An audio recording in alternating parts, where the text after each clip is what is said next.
Hey nerds, we are talking about Ahsoka Part 3, Time to Fly, and Part 4, Fallen Jedi. We're going to review the episodes and then get into a spoiler breakdown of the episodes, starting now. Welcome to the Nerd Social. I'm Nathan. And I'm David. Hey, so we didn't review the show last week because I was away working in Kenya, so we're going to try to review both of the episodes this week, 3 and 4. So the spoiler-free logline for episode 3 is Hera tangles with New Republic politics while Ahsoka and Sabine Wren voyage to a distant planet. So, David, what did you think of episode 3? Well, I think after watching episodes 1 and 2, it's a lot of fast pacing. This one is going a bit slower. That way we can see more like a focus on the story of the season and everything. But all in all, I like it. I like this. I do this episode, and I like it as we get into the real focus of the whole season. So it's funny you said that the pace of episode 3 or part 3 is slower. I thought it was faster. I thought it was like there was without giving up too much away, even though we're like a week late. Episode 3 had a cool space battle in it, and I think it started slower, but it also was more focused. It didn't go all over the place. I think you were talking about this before we started recording. It was focused on 2 characters for the most part. So I thought that it was a little slow at the beginning, but I think that was necessary to kind of fill in some information for the back end, and then it really picked up at the very end. All right, so that's me anyway. So I guess we can really quickly rate episode 3 before we start talking about 4. So how would you rate episode 3? I'd say I give it a 7, which is the dinner party. Yeah, I think I would give it, actually, I think I'm going to give it an 8, road trip. I think I liked it. There were some really solid elements there, and I'll get into why it's more of an 8 for me when we get to the breakdown and talk about the specifics, but yeah, I think I'm going to give it a road trip. So episode 4, the log line for that one is Hera risks her career to help her friends while Ahsoka and Sabine confront enemies. So what did you think of 4, the episode from this week? I like this one because now we're getting more, it feels climactic, because episode 3, they kind of left it sort of like a cliffhanger, even though we know it's in episode 3 is a lead into a fight going on in episode 4.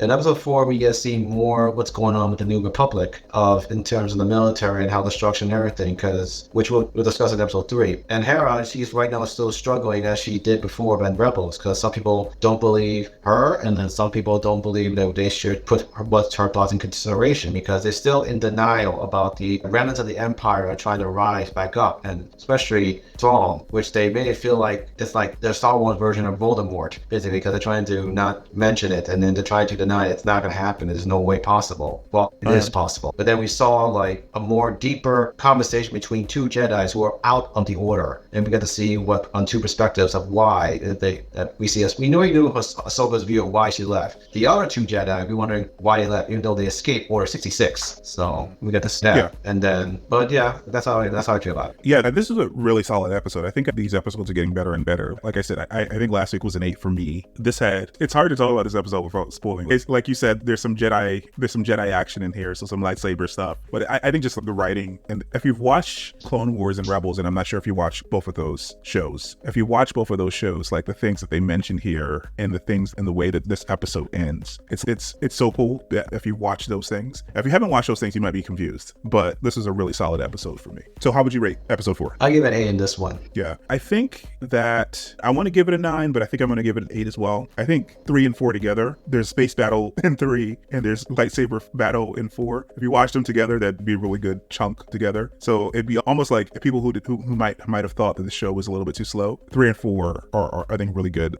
together. So yeah, there are some really good performances as well out of the cast in both of these episodes. I think I mentioned even in the first 2 that the actor who's playing Sabine Wren is great. What's her name? Natasha Lua Borzi. She's doing a great job. Rosario Dawson is doing a great job. Mary Elizabeth Winstead also doing a great job. So yeah, and also the antagonist as well. So the late Ray Stevenson is Baylan Skoll. He does a really good job in 4. And his apprentice, Ivani Shukam, yeah, playing Shin Hati, is also a really great presence. There's a budding rivalry between she and Sabine that's really great in these 2 episodes. So yeah, I think these are really solid episodes. I'm looking forward to seeing where they go, especially where they leave off in episode 4, where they go next week. All right, so I guess we should get into breaking it down. If you are enjoying the conversation, please like, share, and subscribe. We really appreciate it. If you can only do one, please like the video. It helps other people find it. And with that, spoilers ahead.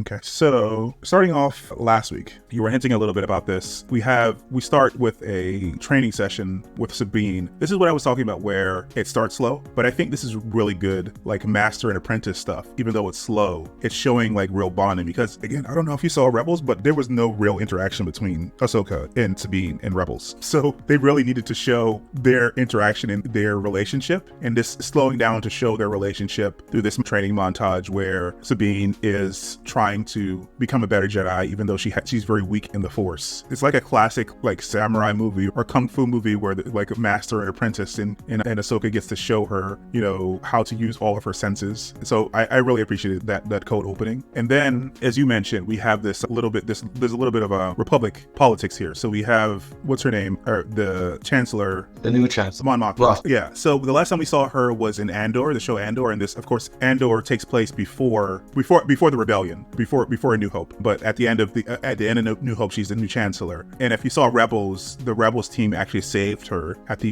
during the rebellion. So yeah, so she knows Sendula, and she even asked about her son here. But like, these senators are not very interested in fighting, and they, like you said, they're fooling themselves about Thrawn, because they want the war to basically be over. Yeah, and we see Chopper, and we actually see Jason here. And then back on the ship, we see more of her training and also more of her conversation and her mentorship of Sabine here about the Force.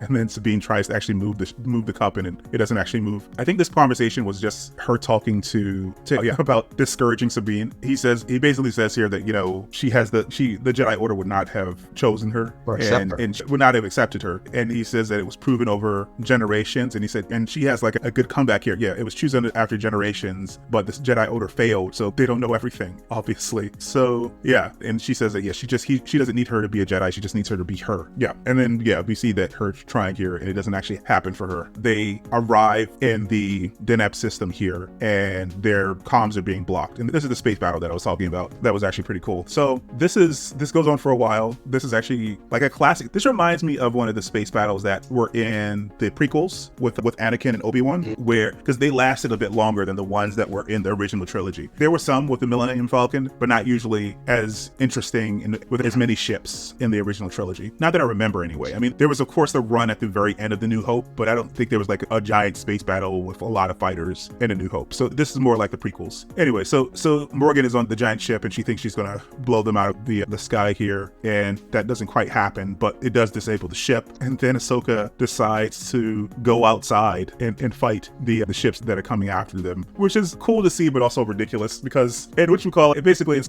I can't complain that much, because Star Wars is not Star Trek. The physics here does not work whatsoever. There's no gravity, there's no reason that she should have been able to jump and then come back down. Well, unless she has magnetic boots, something like that, you know? No, but if she jumps off, she should keep going, unless she used the Force to pull herself back down, which she didn't show. Like, the magnetic boots should keep her on the hull, give her the ability to walk on the ship. But as soon as she jumps off, she should keep going in whatever direction she jumps in. She shouldn't be jump and then come back down. But anyway, this is a minor gripe. There's so many things wrong with the physics within Star Wars shows and movies.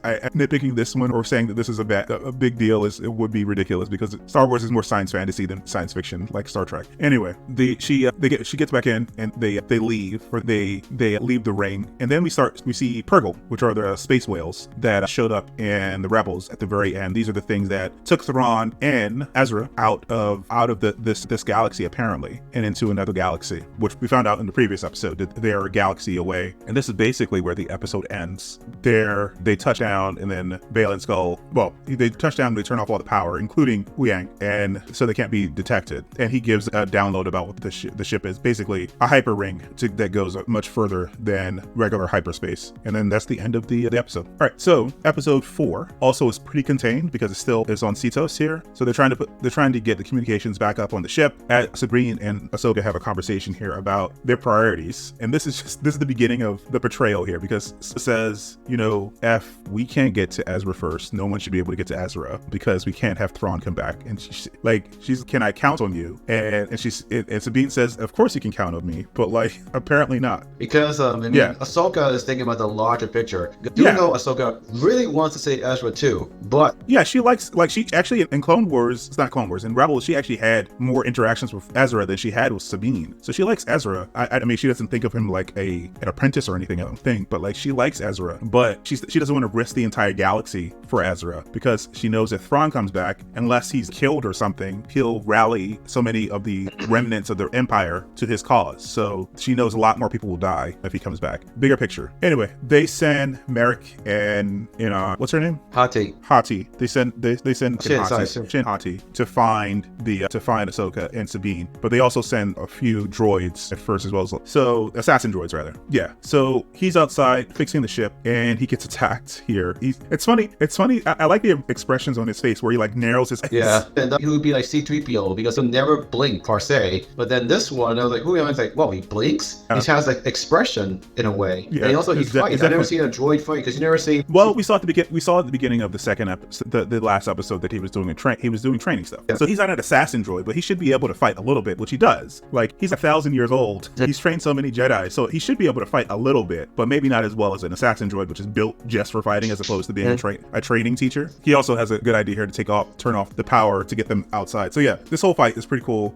She dispenses with them fairly quickly. Sabine comes out with her Mandalorian armor and also helps quite a bit as well. She actually threw one of the guys in front of she used the Force to move one of the guys as well. And also, so this is a bit of foreshadowing here. He said, do me one favor and stay together. And they do that with this fight, and they were very successful in this fight. And then they split up. Yeah. They should what it should have done is after she takes out Merrick, they should have teamed up to take out Shin. But no, they split up. Anyway, here's Hera, and she's basically disobeying orders because one of the things I forgot to mention in the previous episode is that she wasn't given permission to help, and she's disobeying orders and just going to the Deneb system anyway. And she has some people in tow, including Carson from the Mandalorian show. I think maybe does he show up in Boba Fett as well? No, I don't know. But he does show up in Mandalorian, yes, but not. He shows up in the Mandalorian though. Yeah. So Baylan is, we need to get out of here, and he said, and she asks whether or not it's fear, and he says no, it's not fear, it's experience. So yeah, this is the showdown between the two of them, and as I said earlier, the bit of the rivalry between Sabine and Shin as well. So Merrick, there's all this speculation online about what Merrick was. If people thought that was going to be Ezra, and it's not Ezra. So again, if you saw Clone Wars, the Night Sisters, they can bring people back to life, and when they bring people back to life, there's this green mist. So Merrick was obviously someone that Morgan brought back to life because the green mist spilled out of him after she cut him down. So I guess maybe we'll find out who he was, but maybe not, I don't know. But he was someone that Morgan brought back to life. Yeah, this is where they split up for some reason. Like, she dispatched Merrick, and she could have come to help, but instead of doing that, she goes off ahead. Anyway, and I think that's where they mess up, because I think if they had both come, even though Sabine isn't very skilled, I think what happened with Ahsoka here wouldn't have happened, because what Ahsoka let Baylan do is get her off guard by start talking about Anakin and how Anakin is a failure, and how it started to get her thinking irrationally and in her feelings, and that's what he meant to do. That's what he was trying to do, and she let him do it. And I think if Sabine was there, it wouldn't have happened to her as easily, because Sabine has nothing to do with Anakin, has no real connection with Anakin, and maybe just her seeing her there wouldn't have let her, and she would have reminded her of the Master, as opposed to kind of regressing into like how she was when she was a Padawan, when she was under Anakin. And I think if they hadn't broken up, she would have been far more successful. Not only that, but when Ahsoka was taking on Baylan, Sabine could have gotten the sphere. So there's all kinds of reasons why they shouldn't have broken up. It would have been better. They would have been more successful. So yeah, this is a pretty cool fight though. There you see a little bit of her losing control and not having nearly as much control as she did when she was fighting Merrick, because she's, like I said, in her feelings a little bit here. But whatchamacallit's jump swing here, where he jumps up in the air and twirls around, was pretty cool. And I think she jumps off the rocks at one point. He throws a rock at her and she slices it. So yeah, and then we're back here to their fight, and Sabine tries to use the Force, and it looks like she does use it a little bit. Like Yeah, she moves her. that was a she moves. surprise movement. It's not strong enough. She basically just like jerked her arm back a little bit. It's not anything, and then Shin was like, "You have no power," and then she got her with Mandalorian weapons, which was pretty funny. Yeah,